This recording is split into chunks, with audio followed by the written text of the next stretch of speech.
2020년 3월 14일 토요일 새벽 예배를 시작하겠습니다. 다 같이 사도신경으로 우리의 신앙을 고백하겠습니다. 나는 전능하신 아버지 하나님, 천지의 창조주를 믿습니다. 나는 그의 유일하신 아들, 우리 주 예수 그리스도를 믿습니다. 그는 성령으로 잉태되어 동정녀 마리아에게서 나시고 본디오 빌라도에게 고난을 받아 십자가에 못 박혀 죽으시고 장사된 지 사흘 만에 죽은 자 가운데서 다시 살아나셨으며 하늘에 오르시어 전능하신 아버지 하나님 우편에 앉아 계시다가 거기로부터 살아있는 자와 죽은 자를 심판하러 오십니다. 나는 성령을 믿으며 거룩한 공교회와 성도의 교제와 죄를 용서받는 것과 몸의 부활과 영생을 믿습니다. 아멘. 다 함께 찬송가 352장을 부르시겠습니다.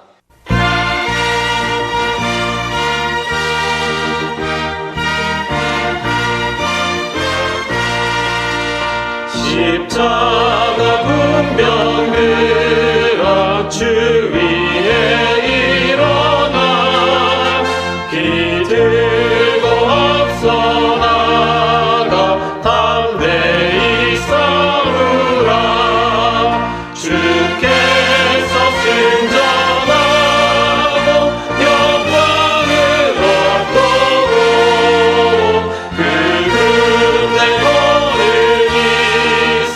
이기게 하시네.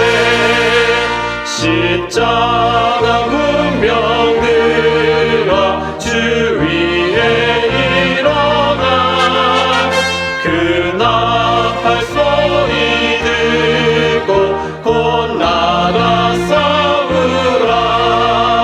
수 없는 원수 앞에 주 따라갈 때에 주 예수 이를 주사 강하게 하시네.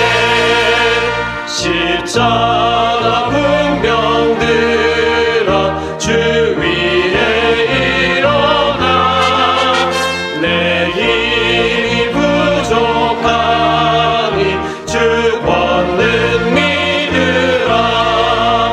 복음의 갑주 입고 늘 기도하면서 너 같은 자리에서 충성을 다하라.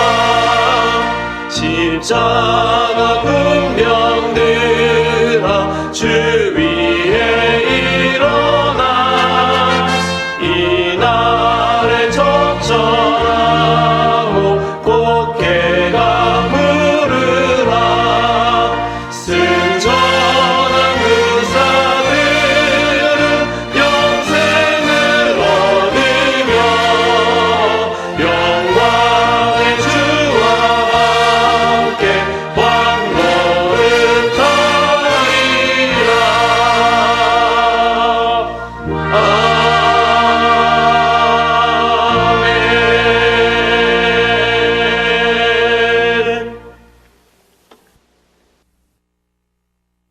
이 시간에는 함께 기도하는 시간을 갖겠습니다. 민족의 복음화와 세계 선교를 위하여 우리 교회 3133 비전과 담임 목사님, 부교역자들과 직분자들, 사명자들을 위하여 코로나19로 인해 신음하는 이 민족을 긍휼히 여겨주시고 속히 치유하여 주시도록 우리 교회 교우들의 가정과 직장과 사업장을 붙드시고 환우들을 치유하시도록 이 시간 함께 기도하도록 하겠습니다.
오늘 하나님께서 우리에게 주시는 말씀은 마가복음 4장 35절에서 41절까지의 말씀입니다.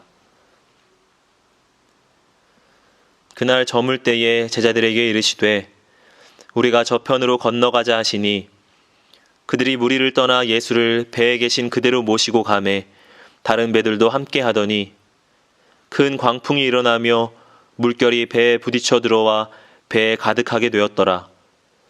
예수께서는 고물에서 베개를 베고 주무시더니 제자들이 깨우며 이르되 선생님이여 우리가 죽게 된 것을 돌보지 아니하시나이까 하니 예수께서 깨어 바람을 꾸짖으시며 바다더러 이르시되 잠잠하라 고요하라 하시니 바람이 그치고 아주 잔잔하여지더라.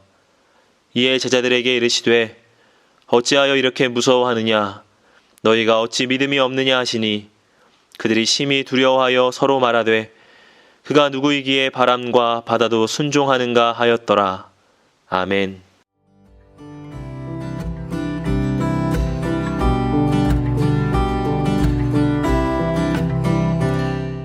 마가복음 4장 37절의 말씀을 보면 큰 강풍이 일어나며 물결이 배에 부딪혀 들어와 배에 가득하게 되었더라.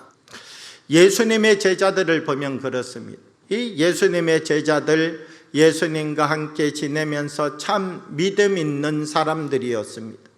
그런데 그 믿음 있는 제자들이 오늘 어떤 행동을 하고 있느냐라고 하면 실질적으로 믿음 있는 것처럼 보였지만 이런 위급한 일이 생기고 나니까, 이렇게 다급한 일이 생기고 나니까 믿음의 모습이 이 제자들 속에서 나오는 것이 아니라 사실 이 제자들 속에서 믿음 없는 모습이 나오게 되었다라고 하는 것이죠. 배 바깥에 일어난 이 사건이 바로 제자들 안에 들어와서 제자들의 사건이 되어버렸다라고 하는 것입니다. 이 문제는 어떤 것이냐라고 하면 어떤 외부의 환경이나 상황이 주어지는 것이 중요한 것 아니라 이 외부에 나타나고 있는 상황과 조건들을 내가 어떻게 받아들이고 어떻게 이해하고 어떻게 소화시켜내느냐가 중요하다라고 하는 것이죠. 사도 바울이라고 하는 사람이 있었습니다. 이 사도 바울은 빌립보에서 하나님의 복음을 전하다가 빌립보 감옥에 갇히게 되었습니다. 외부의 파도가 일어나고 풍랑이 생겼지만 그는 그 자리에서 기도하고 말씀을 읽고 또 찬양하고 부르짖어 간구하면서 이 외부의 힘이 내부를 향하여 들어온 것 아니라 그의 내부에 있는 힘이 외부를 다스려가는 모습을 보여주고 있다라고 하는 것이지요. 어떤 사람들은 삶을 살아가며 눈으로 보여지는 대로 반응하는 사람이 있습니다. 느낌이 주어지는 대로 거기에 대하여 살아가는 사람이 있습니다.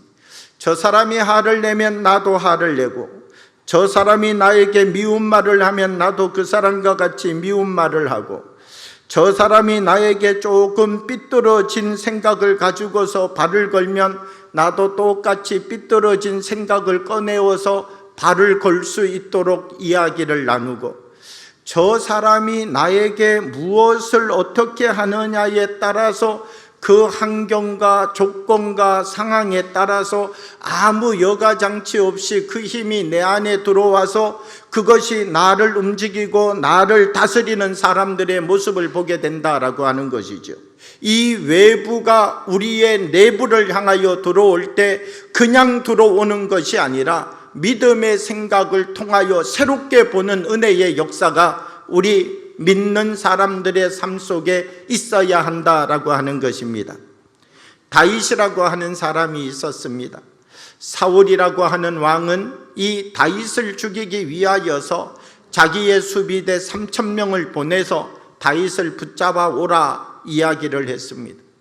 다윗을 붙잡아 오는 일이 쉽지 않자 자기가 몸소 친히 군대를 이끌고 나가서 다윗을 잡는 일에 앞장을 서게 됩니다.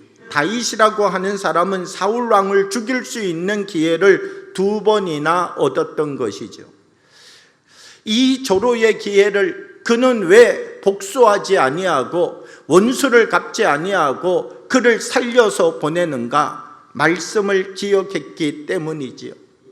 예수님께서 제자들에게 바다를 잔잔하게 하고 난 다음 첫 번째 하신 말씀이 무엇이냐라고 하면 어찌하여 이렇게 무서워하느냐, 이 말씀을 하였다는 것입니다. 어찌하여 이렇게 무서워하느냐라고 하는 말을 헬라어의 뜻을 가지고서 보면 데일로스라고 하는 단어인데요, 이 데일로스라고 하는 것은 비겁해졌다라고 하는 뜻을 가지고 있다는 것입니다. 어떤 외부의 파도와 폭풍이 우리에게 주어진다 할지라도 우리들이 그 안에서 믿음을 가지고 서게 되면 하나님께서 우리에게 허락하여 주시는 참된 은혜를 발견하는 역사가 나타나게 된다는 것이죠. 윌리엄 바클레이라고 하는 분이 있습니다. 이 윌리엄 바클레이는 어떤 이야기를 하느냐, 믿음은 보이는 것에서 보이지 않는 것까지 보고 행동하는 것을 믿음이라고 한다, 그렇게 이야기를 하면서 예수님 앞에 물고기 2마리와 보리떡 5개를 가지고 나왔던 소년의 이야기를 합니다.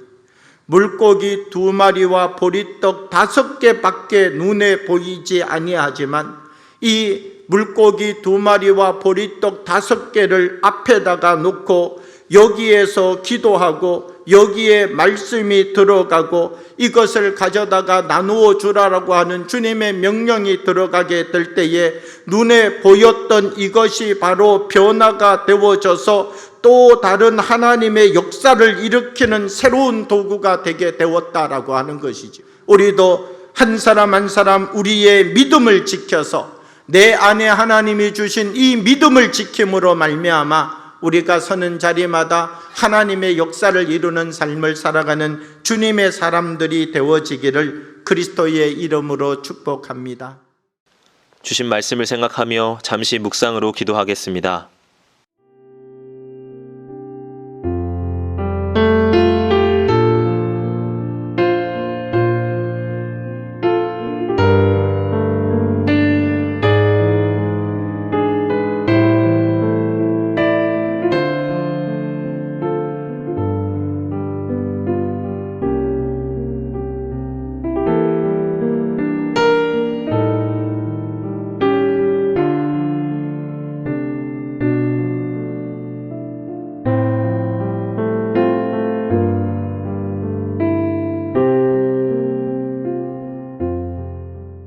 다 같이 주기도문으로 예배를 마치겠습니다. 하늘에 계신 우리 아버지, 아버지의 이름을 거룩하게 하시며 아버지의 나라가 오게 하시며 아버지의 뜻이 하늘에서와 같이 땅에서도 이루어지게 하소서. 오늘 우리에게 일용할 양식을 주시고 우리가 우리에게 잘못한 사람을 용서하여 준 것 같이 우리의 죄를 용서하여 주시고 우리를 시험에 빠지지 않게 하시고 악에서 구하소서. 나라와 권능과 영광이 영원히 아버지의 것입니다. 아멘.